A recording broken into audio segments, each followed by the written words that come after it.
Hello, everybody, and for the benefit of those listening on the audio, my name's James, and you're listening to my regular YouTube live stream, Ask James, where I welcome questions from the YouTube community, normally on anything football related. But do you know what? Sod it, it's the international break. Feel free to ask me anything you like. And for those on YouTube, apologies for the slight delay with the technical issue this afternoon. To timestamp this, it's just gone 3 p.m. UK time. I'll be answering questions over the next hour or so. Let's get into the chat. James98 says, good afternoon, James. Hope all is well, mate.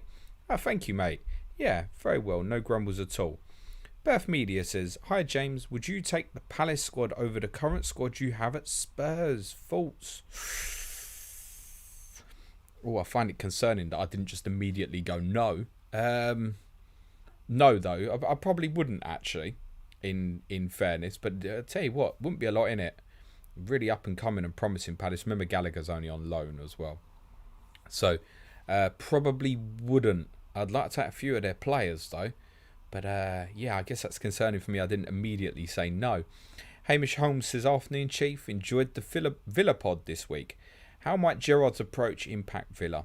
Didn't follow him much at Rangers, but seems a good move for both him and the villains. Yeah, I think it's something that works for all parties.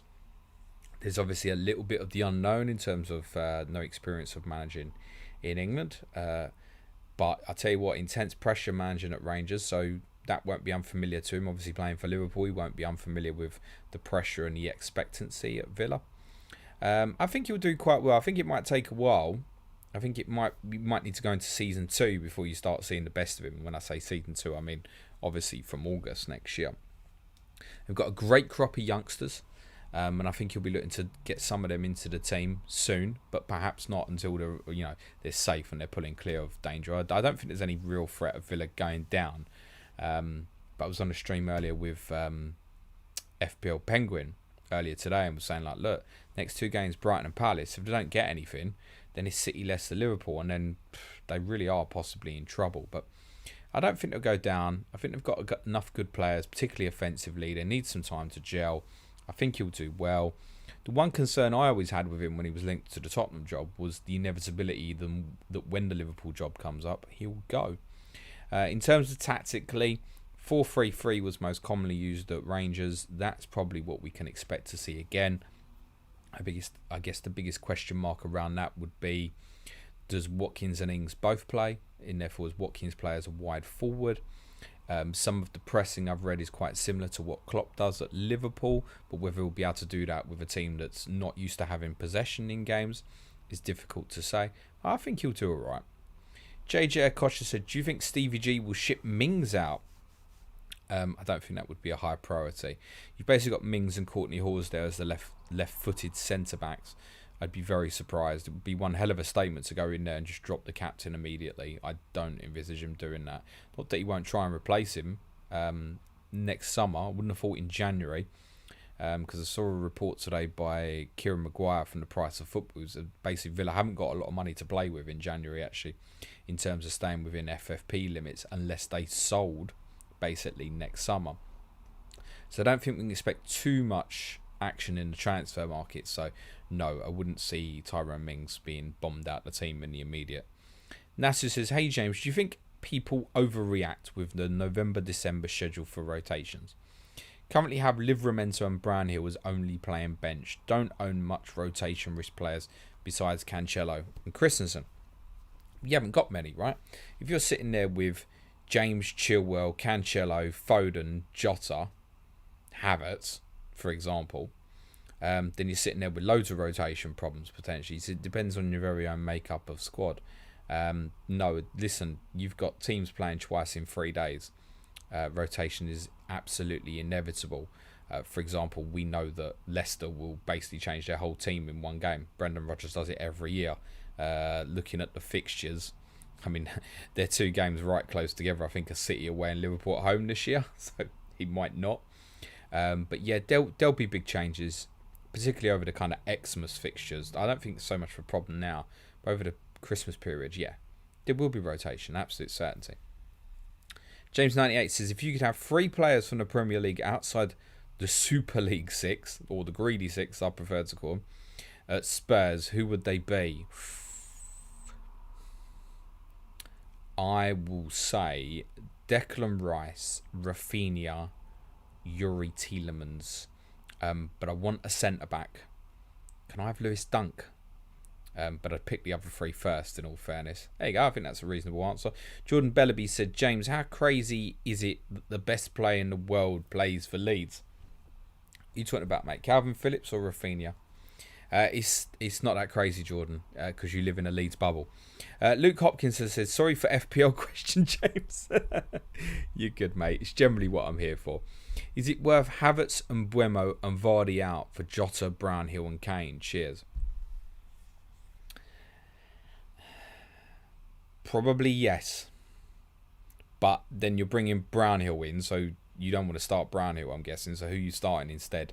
I guess that's the deciding factor in that, Luke. Have you got a defensive player on your bench who you're happy to shove up into the first 11 rather than Josh Brownhill? Otherwise, the answer would be no. Hamish Holmes says, is Rodgers to United really a thing, and would that be an upgrade on Ole Gunnar Solskjaer? Wheels seem to be starting to fall off at Leicester. Yeah, it's really a thing.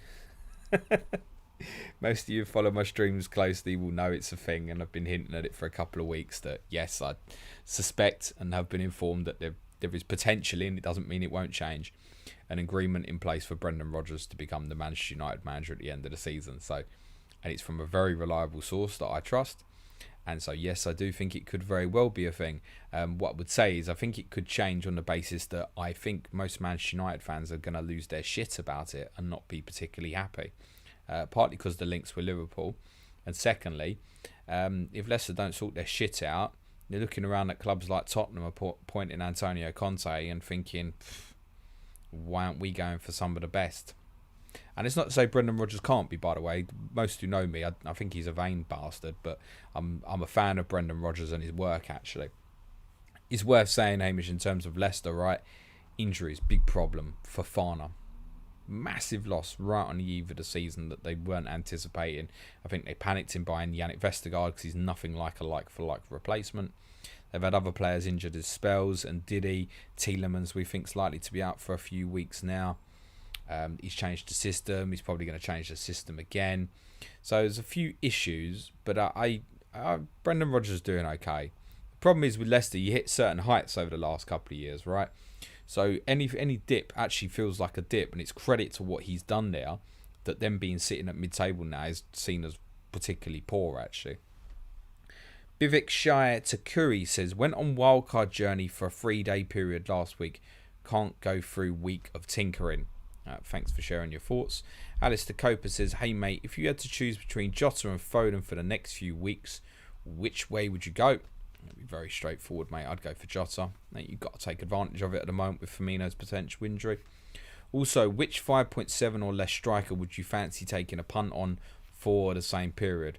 Well, if there is a problem around Sadio Mane, possibly Divock Origi, but I think the real answer there is Alistair is none of them. Braha, if he can get back in the Southampton team. Otherwise, no. Watford have got a couple of players who are perhaps worth sitting on the bench. They've got rough fixtures. You wouldn't want to be starting them at the moment. There isn't anything good there, mate.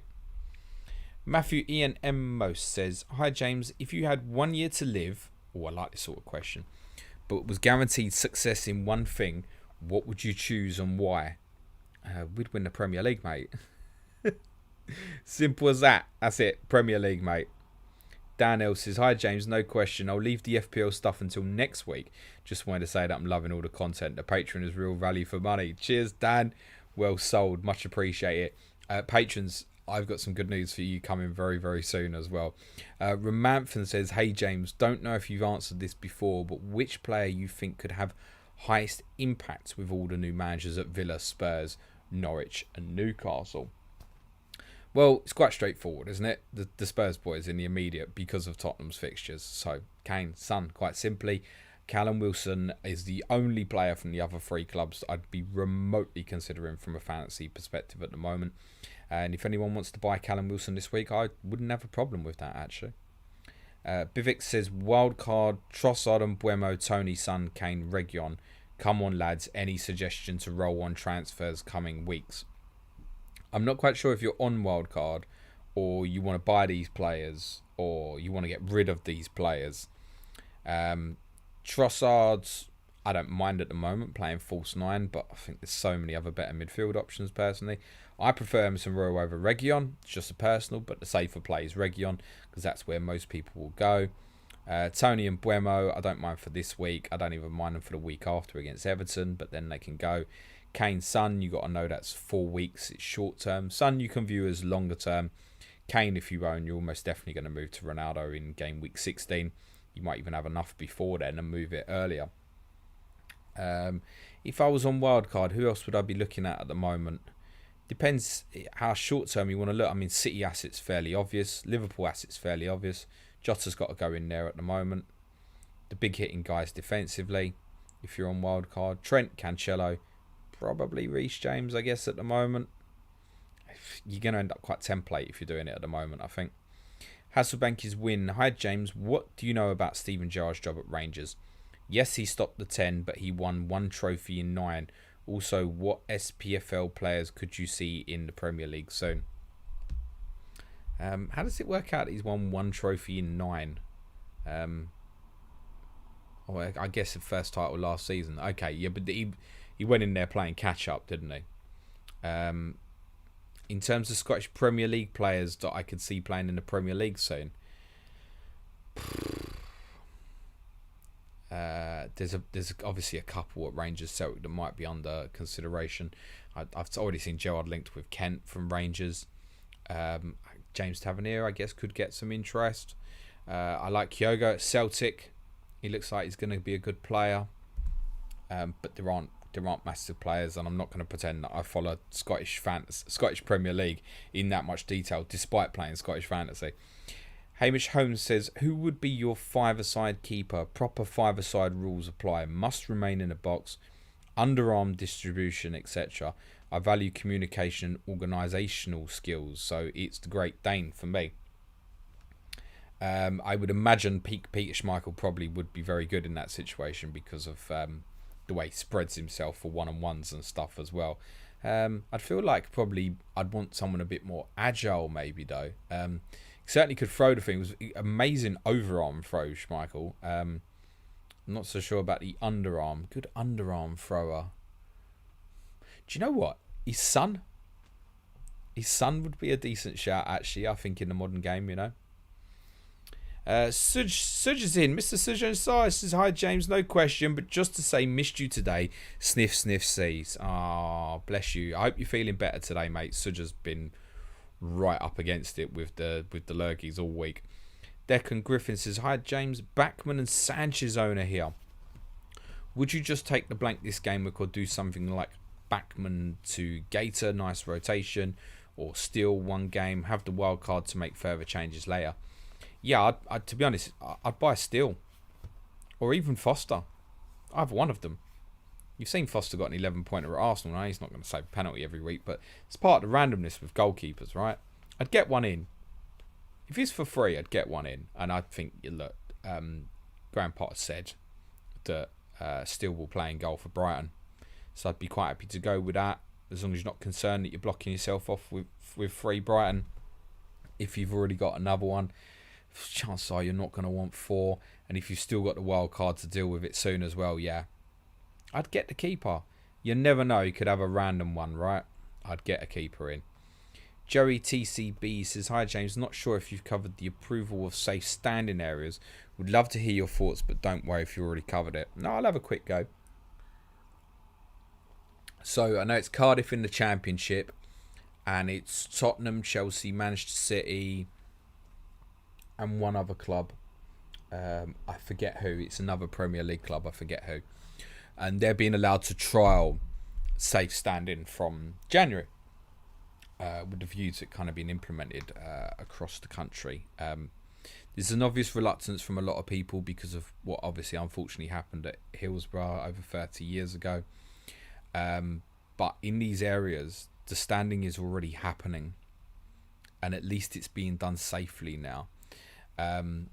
So, I mean, at Tottenham, the area that's going to be safe standing, everyone stands there already anyway. So it's actually not going to make a blind bit of difference. No one seats in those areas. It was designed when it was built to host safe standing. Man City and Chelsea have recently put areas in as well.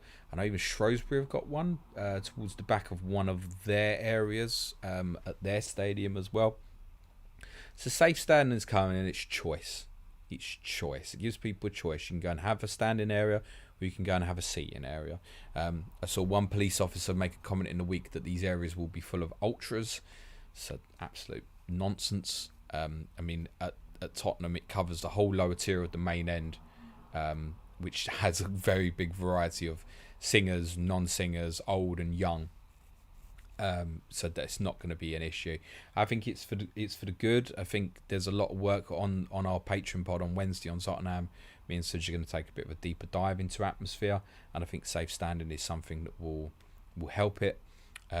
It's rail seating, so it is safe. It's even safer from the extent of shouting goal, getting up out your seat, and not having to worry about the guy behind you going too far over the top and landing on top of you. That's extremely unlikely to happen with rail seating. So it's safer. It's actually safer than being in a kind of seating area away from home where everyone's going to stand up anyway. So I think generally speaking, it's for the good of the game. It's getting trialled, but frankly, it's already happening. Asil Salem says, "Hi legend, who do you think is the next Premier League manager to be sacked?" Oh God. They've all gone now, haven't they? I'm just looking through managers and thinking who could still lose their job this year in theory. Bielsa it could walk out on Leeds at any time, but I don't see that happening. Arteta, if Arsenal suddenly go on a bad run, they'll quickly turn on him. I think Thomas Frank would be very safe. So too Sean Dyche. Not managers are going to get sacked. Rafa. Might be a bit of pressure, might build there on Rafa Benitez. The most likely answer, despite me saying end of the season, is Solskjaer, isn't it? It's the most likely. But I'm sure something else will happen. I'm absolutely certain that Watford will probably sack Ranieri before the end of the season. I wouldn't be surprised if Watford lose their next 4 and then they lose at Brentford the game after if they changed again. I mean that generally. I wouldn't be surprised. They're so trigger happy like that. But the honest answer is the most likely is Solskjaer, isn't it? I think the Athletic did a study. And the beautiful thing with an Athletic study is they're not getting Twitter users to vote on these things. I think it's 60 to 70% or so want Solskjaer gone, don't they? So it's now in the minority that want him to stay. So, and United upstairs, they'll be aware of these things. They don't want to sack him mid-season, though. That's the deal here. Andrew Grundy said, "Hi James, on Wildcard, Chilwell and Fornals or White and Foden, playing 4 with Trent, Cancelo, James. If White, he'd rotate that 4th spot with Livramento. If Chilwell, Fornals would be a rotator." Well, I don't see the point of that with Pablo Fornals, therefore, in the next 4 games or so. Don't see the point. I mean, I think West Ham have got good fixtures. Definitely from 18, but you could argue from 16. And when I wildcard, I've definitely got an interest in West Ham, I guess, assets again, but not at the moment. Not big on the Ben White idea either, though, I must say. I mean, shorter term, consider a few others at that price bracket. Don't laugh at the back. Ben Davies at Tottenham for the next 4. Do you a job. Crystal Palace assets, way under the radar at the moment. My preference would be Tyreek Mitchell. Matt Lowton at Burnley. Obviously, Livramento you have. There's some alternative ones to look at. White at Arsenal's boring, and they've just gone through an extremely good run of fixtures, Arsenal, in the next 4. You've got Liverpool, United, Everton all away in the next 4. West Ham at home, a couple after that. Leeds away after that. Then into January, they walk into City and Tottenham. Yeah, okay, it's a rotating option. It's a dull one, though, isn't it? I'd rather have an offensive player. So to answer your question, Fornals or White, Chilwell and Fornals or White and Foden. To answer your question, I'm going to say Foden and another. Bivik says, should I go Origi for Tony? No Trent, yes Jota.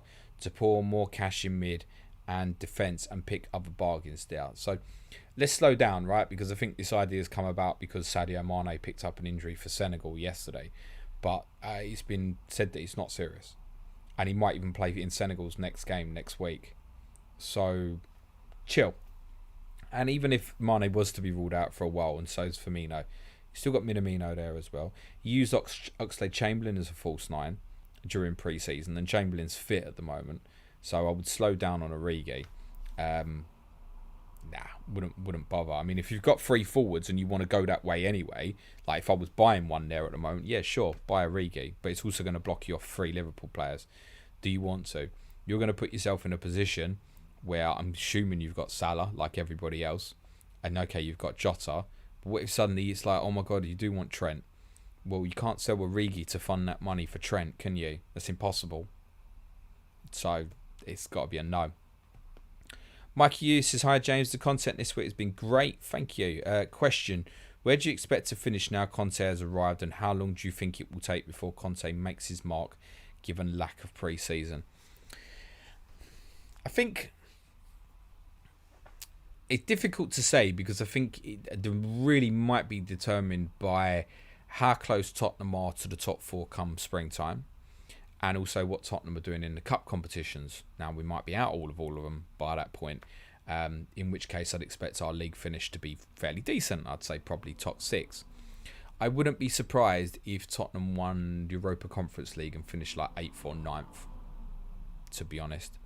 The only reason I suddenly believe that there is a possibility for Tottenham to potentially challenge for 4th is because of Antonio Conte. United, as proven the other week, Arsenal, definitely West Ham, all have better teams than Tottenham at the moment. Fully fit Leicester do as well. We spoke about Palace earlier. I like Brighton's lineup. I like Wolves' lineup. I mean, Spurs right now, in terms of quality of squad, is comparable with, I think, Brighton, Wolves and Crystal Palace, rather than the other teams that should be challenging.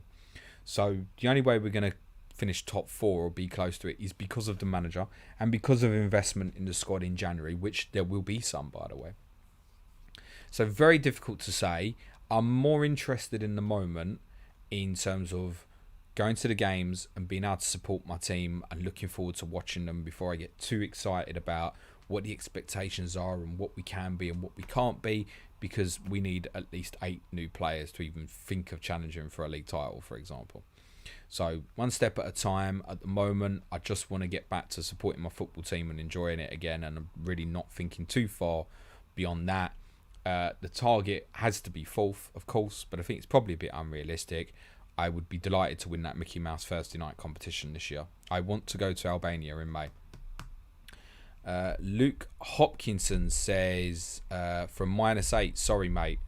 Well, that question was ages ago, mate. That was the one we like Brownhill and stuff. Oh no, I'm way less keen, mate. God, that was a long time later, pal. Avtanch says, hi James, does Gerrard Sevilla make cash and target potentially better assets? It might. My reading is telling me that the wide players will generally come inside, not too dissimilar to what happens with Liverpool, and yeah, the fullbacks will bomb on. Matt Target wouldn't be a go as a long-term buy, because I think that's probably a priority position for Villa to sort out, left back. Matty Cash, is he 5 or 5.1 or something? And the fixtures are rough. So, I mean, zero interest in any Aston Villa players for fantasy at the moment, until I see something that makes me go, okay, confirmation. And then they've got City, Leicester, Liverpool, game weeks 14-16. So, I mean, there's no even considering looking till after then as far as I'm concerned. Jeff Holt says, hello James, sending you and Suj and your family's best wishes. Thank you, Jeff. Hope you're well, my friend. 333 Marson says, hi James, hope you're well. Excuse me. Sanchez and Cody to Gator and Lamptey from -4, or just use the 1-3 to get rid of Broha 1.7 in the bank. Broha 1.7 in the bank. What can that get you to?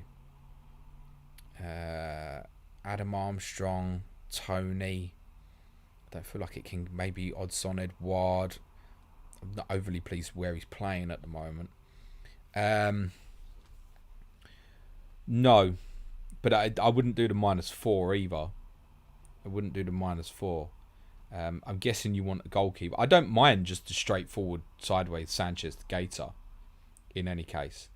I think Palace fixtures are alright. They're doing well defensively. We've spoken about their assets. I think Brighton defensive assets for FPL are possibly a little bit more interesting than Palace, i.e. Lamptey versus Mitchell, if Lamptey sustains his place in the team. I think we're still a little bit too early to buy Lamptey. I think played in a really high position against Newcastle, which looks attractive, but that's probably not going to last. Villa's going to be a different battle, certainly. I wouldn't guarantee that Lamptey would play. Not keen on the -4. Don't mind moving Sanchez to Gator. Cody you can get rid of in a couple of weeks. We've got a couple of good fixtures left to go. I don't think it's worth going up Broha with 1.7 in the bank. If you could get up, the one I'd want to get up to is Callum Wilson, in all honesty. That's where I'd want to go if I was going right now. I don't mind going to Tony for the next two. I mean, if you can work that, go Tony now for Newcastle away, Everton at home, and then work on another move that allows you Tony to Wilson 14. But then, unless you're in my position where you're wildcard in 16, you need to jump again in 16 to someone else. So you can't. It's short-term moves. That's why I'd rather just go straight to Wilson now. Save yourself an extra transfer. Greg Brennan says, "Hey James, hope you've had a good week, mate. Just wondering if you were wildcarding now, is there any drastic changes you would make?" Was said on wildcard in 16. If I was wildcarding now, I don't think it would be. As I said to the person who was asking earlier, I think if you're wildcarding now, you're going quite template, to be honest. And I want to shake things up a little bit when I wildcard in 16 with some decent fixture swings. No, I think I'd be pretty template at the moment. I'd definitely have 3 Spurs, honestly, if I was wildcarding now. I'd go Kane, Son, and personally I'd go Emerson Royal. I would definitely have the 3 Spurs. You've got to take them 4 fixtures if you're wildcarding, I think, and go for it. Jeff says, which players are the best overperformers in FPL and who are the underperformers? I was going to ask you a question back, Jeff, but you can't really answer it in this second. Are we judging it like on this season or all seasons? I mean, someone like players like Vardy and Son are kind of always overperformers against their XG and stuff. Overperforming. I mean, Gallagher's not going to stay as the second highest scoring midfield player. I'm fairly certain of that. I did some analysis for advanced tier patrons on him last night, and he shows up well. But the analysis I've done has made me put my eyes towards Maxwell Cornet, actually, who's definitely one to keep an eye on. I've got a great run of fixtures that goes on basically till game week 19, so the next 8 or so. So be keeping an eye on him. Over and underperformers. I suppose you've got to say the United guys, really, in terms of underperformers. Bruno, Ronaldo on expectations. Guess you obviously Kane, you put into that bracket. Lukaku, basically the premium forwards, you can all put in there. And I guess on pre-season expectations, you'd have to say people like Reece James, Ben Chilwell have perhaps surprised a little bit. I think the Palace assets, just generally, Palace are better than most people are still realising now, I think. Shamil Galani says, afternoon, mate. Do you think West Ham will do a Leicester this year? If you were to take their final position, what do you think? I think West Ham will finish 4th, mate. For me, they're the best team in this league at the moment outside the top 3. So I genuinely think it's a real possibility.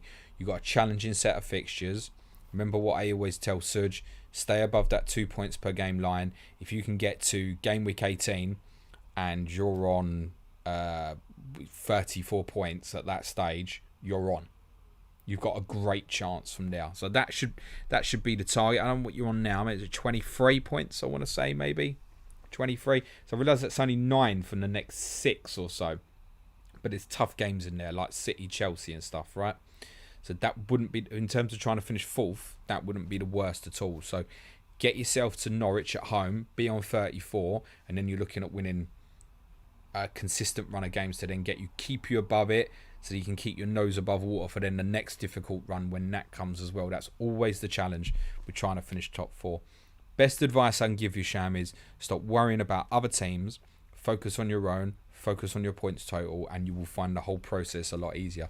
In terms of winning the league, no. What you have to remember about the Leicester season, mate, is there was no current Man City, there was no current Liverpool, and there was no current Chelsea, and that's the reality, right?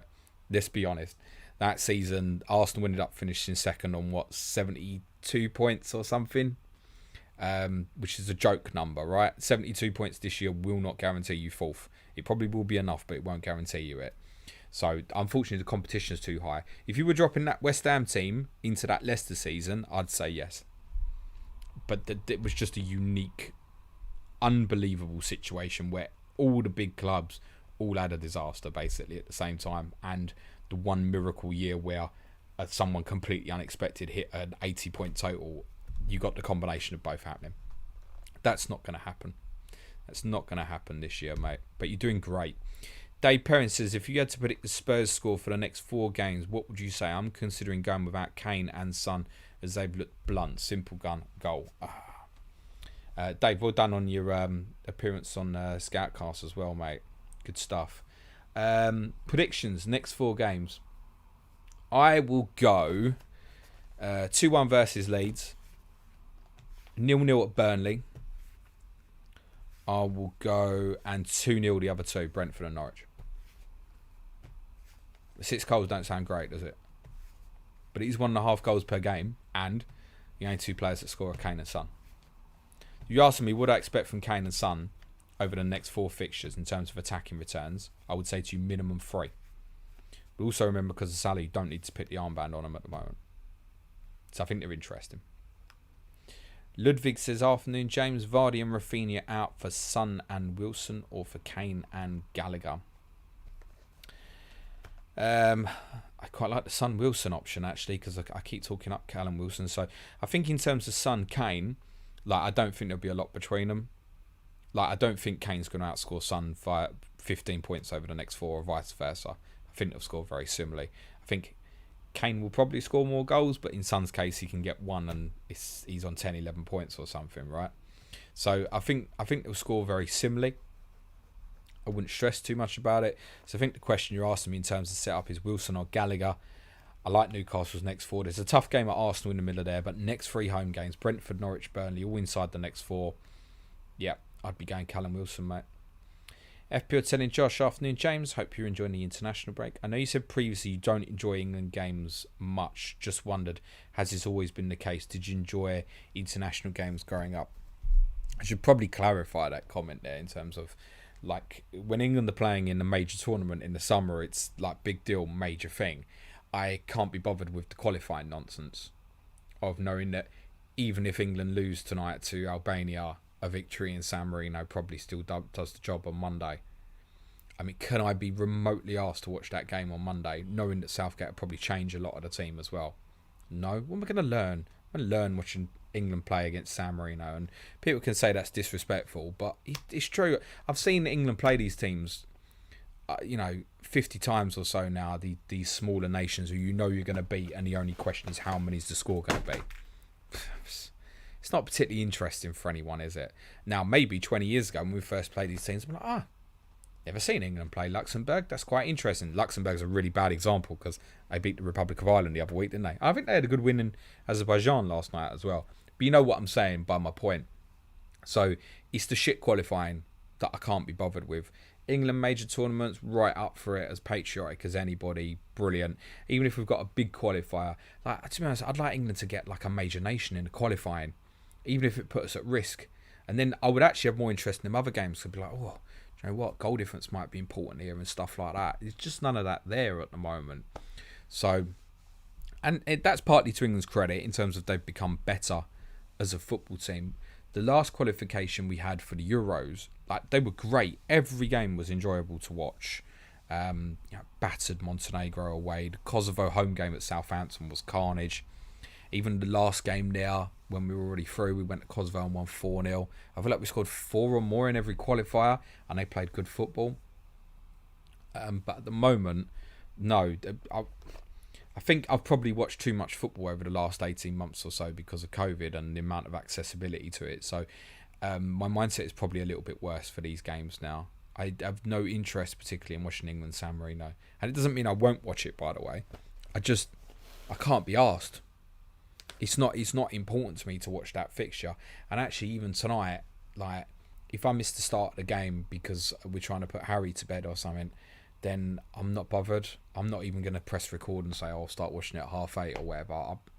I'm not that fussed. I'll catch up with it at the moment because it's a very straightforward process. Like, England are not going to not qualify, right? Notorious Nerd says, who's a better pick to bring in, Gallagher or Jota? That's quite straightforward, I think, mate. It's Jota, mate. You've got to gamble that way. He's in the team and stuff, mate. Static says, which teams will you be targeting on your game week 16 wildcard? Well, there's the obvious ones. The 2 Manchester clubs. I mean, for me, on that process, I think 3 Manchester United players is a certainty. Even if Ole Gunnar Solskjaer's still in charge. Yes, I will have a defensive one. Fixture's too good for too long. Man City will obviously have a serious interest in. At the moment, I've got nothing bar Cancelo. Arsenal, who I've got Tierney at the moment, but he may be going. It's probably not going to work for me with the likes of Smith Rowe. I may even gamble on Aubameyang for a little bit around about that time, or Lacazette if he's showing up, particularly bearing in mind Aubameyang will obviously go to AFCON. I think they've qualified. I'm guessing they have, Gabon. I'm not sure, actually. I'm sure I've read that Aubameyang will be missing. West Ham's real good swing is from 18, but I think from 16. Assess which one I want defensively, because I think they will get better defensively. One of the midfielders to make a kind of longer-term decision between Fornals, Ben Rama and Jared Bowen is probably the one I'd go for at the moment. Palace, definitely interested in Palace. They've got a good Christmas period. Burnley, in terms of cheap budget assets. Chelsea, again, I've only got Rudiger at the moment. And even to working people back like Trent, who I can't get near at the moment. So those would be the 8 teams, really. So you're picking from, let's say, the big 6, although I think probably no Tottenham would be my instinct from game week 16. Probably Salah and Trent by the time it comes around, I anticipate, from Liverpool. And then anything else kind of expensive is going to be United, City, possibly one expensive Arsenal player, and then the value being at West Ham, Palace, Burnley. And I may look further ahead at some who perhaps don't have a good start from 16, but to save me transfers down the line. So, for example, Everton have Chelsea in 16. Sorry, no, Everton have Palace in 16, Chelsea 17, Leicester 18. We've got a really good run, actually, from game week 19, Everton, which is a crazy run, actually. And I don't want to be too far away from that. They've got a really, really good run for a little while, Everton. And I know they'll be of no interest to anyone at the moment, but it might be one that when it comes round, I look at it and go, I'll either drop Calvert-Lewin there for a couple of weeks if he's back fit, or I'll have a placeholder there to hold for him and have him as one of my planned transfers. So, sides that I would have no interest in at that point: Leeds, Wolves, Newcastle, Leicester very unlikely, Norwich very unlikely, I mean Brighton quite unlikely. Watford's another one, actually, who they have a decent run from 16 and they've got decent January, February, so even like someone like Ismaila Sarr, just to do something different, I might punt a few people, actually. That's part of the reason why I've identified this at 16 is to try and land with a team that's going to be quite different from a lot of others and go for it. And it'll either do well or more likely it will blow up in my face, but that's what I'm going to do. FPL Sponge says, do you think Eddie Howe can keep Newcastle up? Is it a good appointment considering their current league position and squad? Have a good international break. Can he? Yeah, of course. Absolutely. I like Eddie Howe. I think he's alright. I think he'll uplift the fans, the players. I think he's probably a better coach than he's given credit. My big concern, as I've discussed on a few of the shows this week, is the defensive record at Bournemouth makes me worried because they're bad defensively as it is. And if they don't improve defensively, the pressure on Callum Wilson and whoever they buy in January is monstrous. And if they don't perform well in the next 4, they're going to find that there's every chance they'll be relegated before they even start thinking of spending money in January. If they don't win any of the next 4, there's a good chance when the January transfer window opens, they still won't have won a game. That is a possibility because their 4 fixtures afterwards are rough. Leicester away, Liverpool away, City and United at home. Newcastle have to do well in these 3 home games coming up. I mean, really, they need to be taking, I think, 7 points from them 3 home games as a minimum. Big pressure on them. If they could get anything at Arsenal, that would be a bonus. Anything in them 4 other games, bonus. Newcastle needs to be getting... Think of what I said to Sham. I think in Newcastle's case, Newcastle need to be hitting sort of game week 20 and to be on a total of around about 15 points. Now, that might sound straightforward, but if they fuck up the next 4, they're in big trouble. Big, big trouble. So, I'm concerned for them defensively. I think if Callum Wilson's not fit over the next 4 games and he's always liable to an injury, they are in huge trouble. huge trouble. If you ask me to stick my neck out, I think at the moment they will go down. There is no assumption that whoever comes in the door in January, and we don't quite know what that's going to look like, will hit the ground running and do enough. I think they need to do really well over these next few home games. But like Eddie Howe, I don't think it's a bad appointment. He's got experience. You could say he went down with Bournemouth, but he's got experience of kind of low expectations. And I know Newcastle fans generally have high expectations, but at the moment they'll take 17th. He's used to being down there and having to deal with the pressure down there, albeit there's a huge difference between pressure between Newcastle and Bournemouth. But he's got the experience of being down there. I think he's an okay appointment. What I never understood about the whole process was that they were going for Unai Emery, who is nothing like Eddie Howe as a manager. And I don't know what that tells us about the thoughts of the people in charge of Newcastle in terms of their decision making. I would question that. But I don't think Eddie Howe is a bad appointment. Yes, he can keep them up. Clayton Fernandez this afternoon, mate. Nice to join in one of these for the first time in a while. How was Harry's birthday? Yeah, good. I took him out for something to eat. Sausage, chips and peas. He likes peas, which is random because he won't eat any other vegetable or anything. Peas. I think he likes to scoop them up with a spoon and stuff. But yeah, good as. He's doing fine. Rhinos Leeds. Notorious Nerd. Do you think Ollie will survive till the end of the season? Yes. Sorry. Rhinos Leeds says, hi James, do you think rotation will bite game week 12? Some big old Champions League ties coming. No, not particularly. I mean, Liverpool are through, aren't they? City and PSG play each other, but they're going to be the two that go through. So I'm sure Guardiola will pick his strongest City team and stuff. But I don't think he majorly fears PSG anyway, to be very honest with you. I don't see PSG winning the Champions League this season. Chelsea, again, it should be absolutely fine, really. And I think having won the Champions League, their priority this year probably at this moment lies within the Premier League anyway. Who's our other Champions League team? United. Don't worry about them. United can't afford to be rotating players. And it wins in every competition. But United can't afford to go to Watford without their strongest team. I mean, losing that game was fairly unthinkable, really. Clayton says, also keen to get your thoughts on him. Arteta's managed 100 games now. What do you think of him and what he's done so far? I think Mikel Arteta's done alright. I saw a statistic that his win ratio is actually better than Wenger's first 100 games, which I think that must include a lot of European games in Europa League and stuff like that, I'm guessing. Wenger didn't really care for those competitions, did he? That's the only thing I could think. I don't know what the league winning percentage is. Must be less.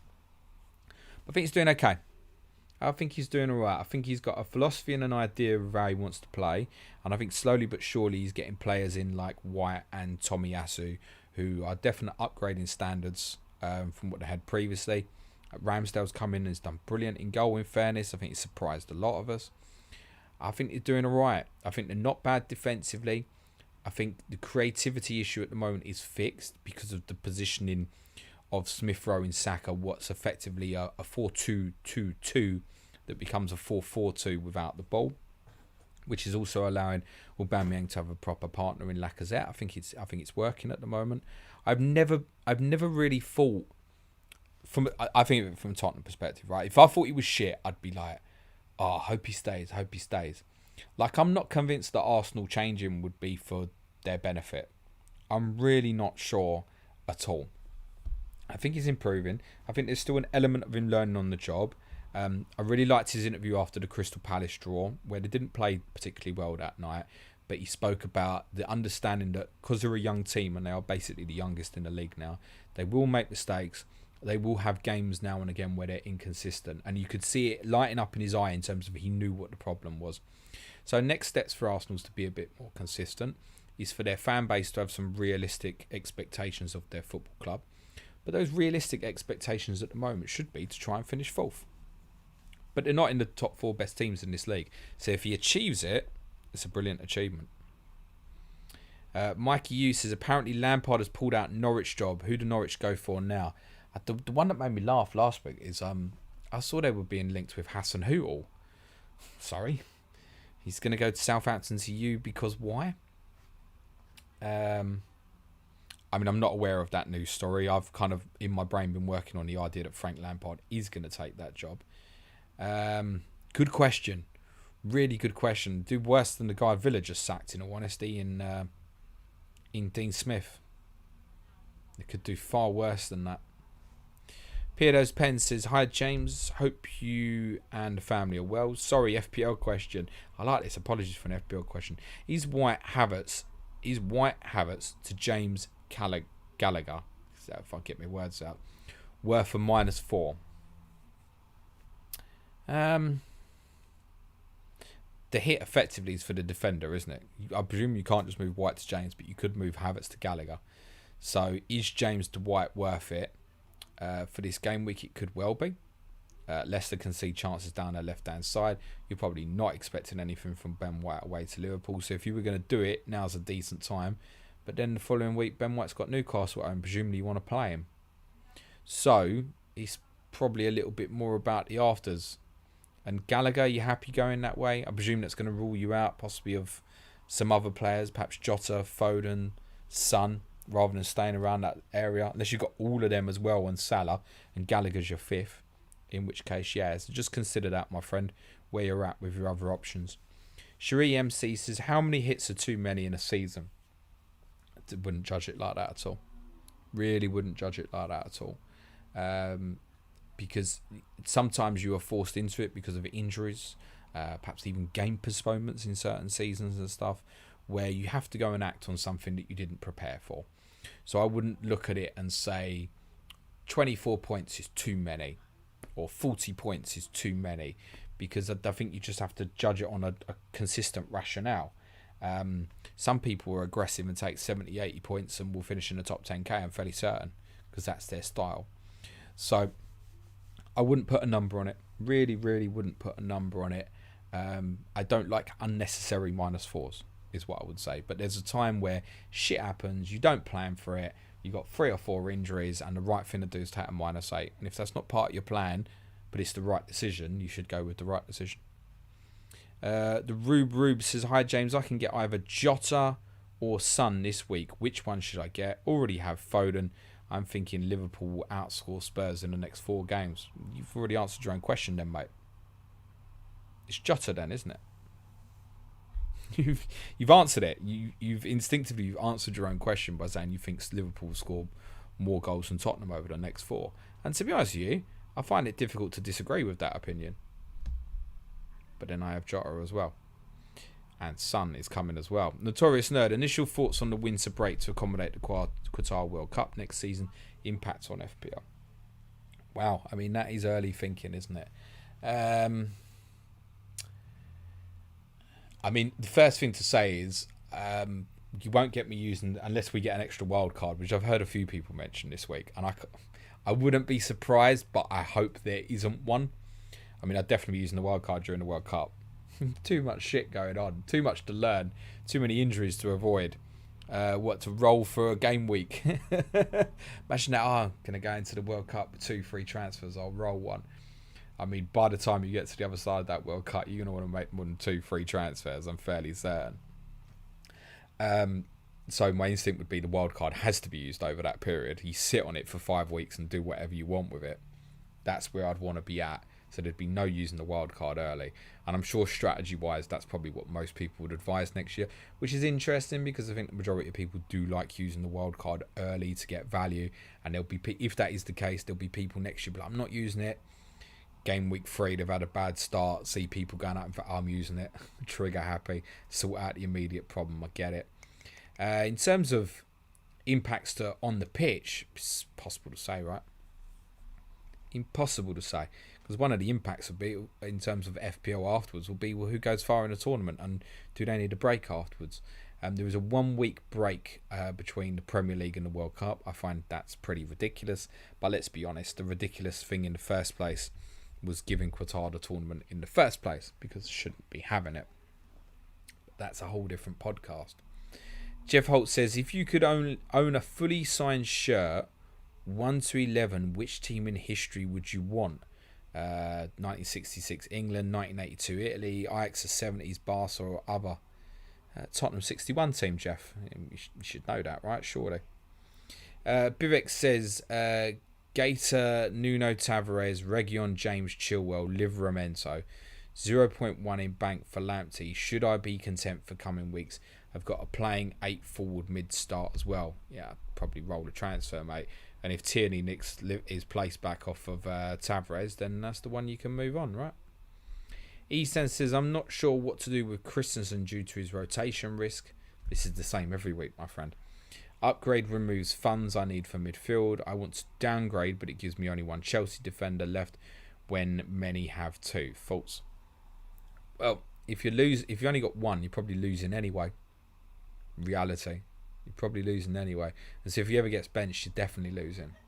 So most FPL managers at the moment have got on average more than one. You know, there's obviously people with one, people with none, people with 2. There's some with 3 out there, right? You only got one Chelsea asset. You ain't really fussed about having a clean sheet anyway, mate. So if you've got no intention of getting to the 2 and you want to go different to people, well, look, the fixtures are getting a bit tougher. Now might be the time to move it on. Easton goes on to say, Havertz and Gray to Son and Gallagher, or Foden and Jota, or Foden and Jota / Bernardo from -4. No interest in Bernardo. Also, how much would you consider rotation impact December fixtures for decisions right now? Just say on Bernardo, I kept saying early December last year, no interest in Gundogan, no interest in Gundogan. That doesn't mean you should buy Bernardo. Foden, Jota for me, I think, to be honest. But you are getting 2 rotation concernees together. So, but I think, look, it's mid-November. You don't need to stress about it just yet. Chris Jarger said, hi James, what is your view on Twitter? Never been a fan myself, even the name bugs me. I think I tweet less and less because I can't be bothered to have the discussion of people wanting to come and have an argument because they disagree with my opinion. I don't expect everyone to agree with my opinion. I expect dialogue and conversation. But often you just get nonsense and childlike behaviour from people. And there's times I think of tweeting now and I just think, do you know what? I can't be bothered. I'll talk about it on the podcast instead. So, I mean, the community is definitely changing, but that's natural because obviously the community is growing. So you're getting more variety, which there's plenty of good in that in terms of the resources to people are now absolutely incredible via Twitter, be it podcast, video, written format, whatever. But it's like anything, right? The more people you put in a place, let's say a football stadium. If you put 200 people in a football stadium, what's the chances of trouble? If you put 60,000 people in a football stadium, there's more chance of trouble, right? And that's kind of how I'm beginning to feel about Twitter. Francis Logan says, any interest in Gundogan with good fixtures coming up, James? Brill stream. Thank you, Francis. No, absolutely no interest. The City midfielder for me clearly at the moment would be Phil Foden. Jeff Holt says, if you could put yourself into any match for any player, what moment would you choose? I would choose Lucas Moura in Amsterdam, mate.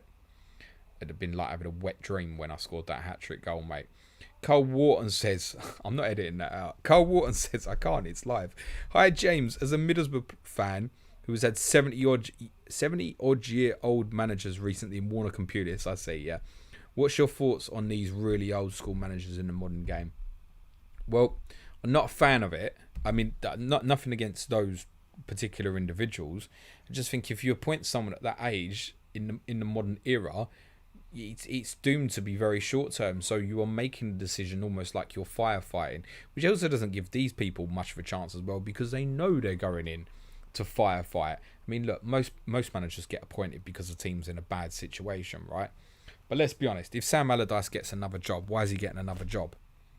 Because the team's in the shit and they know Big Sam can fix it very quickly. And actually, Warner Computers fall into that bracket as well. So it's nice, Cole, to see that Middlesbrough have gone down a different route this week in appointing Chris Wilder. Excuse me, and I think that is an extremely good appointment. Chat Charlton says, don't ask how I got into this mess, but with Foster's one of my goalkeepers and another who isn't even in the league anymore, is it worth using the free transfer and bringing a keeper in or just keep playing Foster? It depends. What price is that keeper, Jack? Because if he's 4.0, I wouldn't be that arsed. But if it's 4.5, it's rotting away. Get yourself another goalkeeper. Straightforward, I think. Right, I'll cover 2 more questions. Theodore says, "Hi James, how would you go about fitting both Son and Kane in on Wildcard? My current draft involves rotating 2 4.5s in a back 4, which I'm not sure on." Yeah, that's kind of where I'm at. I'm basically going to end up with 3 as a rotating. So, I mean, where I'm going to land this week is probably Cancelo, Rudiger, Livramento, Lowton, and another cheaper one. But obviously, remember, in my case, I'm going to be able to wildcard off this very shortly. So there are sacrifices you probably need to make. But it's doable. You just make them little concessions, right? Antonio to Tony, for example. A Jota or a Foden becomes Gallagher. There's other ways around it without having to cut in the defence. I mean, like Gallagher, Smith Rowe, Maxwell Cornet, even Trincao over the next 3 games. There's loads of options where you can save a 2 million on a Phil Foden, for example, rather than having to take the money out of defence. And FPL Junior says, which transfer would you prioritise? Rudiger to Cancelo or Havertz to Jota? That'd be a very straightforward one for me, and it would be Havertz to Jota. Thanks very much for your questions, guys. Sorry to those I didn't get to. If you want to send me a screenshot of your question from the chat, take a picture of it now, DM me, and I will have a look at it for you later this evening. Next week's content will be a full Planet FPL podcast on Monday. We'll be opening that up to quite a Q&A, so tweet will go out for that Sunday night. Send us in your questions. We'll get as many of your dilemmas covered as possible. I'm going to have a look at some statistical stuff for Monday's podcast as well. Tuesday will be a people's poll. Don't know the topics yet. Wednesday will be Sky Fantasy Football podcast. That's also going to be a bit of a deep dive statistically. Thursday's Clash of Correspondence is Watford versus Manchester United, with at 6th goal and Is My Cat playing, previewing Watford and Manchester United. Should be same time next week for Ask James next Friday, with the Game Week 12 deadline stream being, I want to say, 10 a.m. on Saturday the 20th of November. Well, I remember as well, Saturday, November the 27th, I'm going to be in Manchester in the evening. I'm going to meet up with a few correspondents and a few other people for a drink. Anyone's more than welcome to turn up. It's not an event or anything like that. I'm going to be in this pub if you want to come and say hello and have a drink, because I'm up in the north.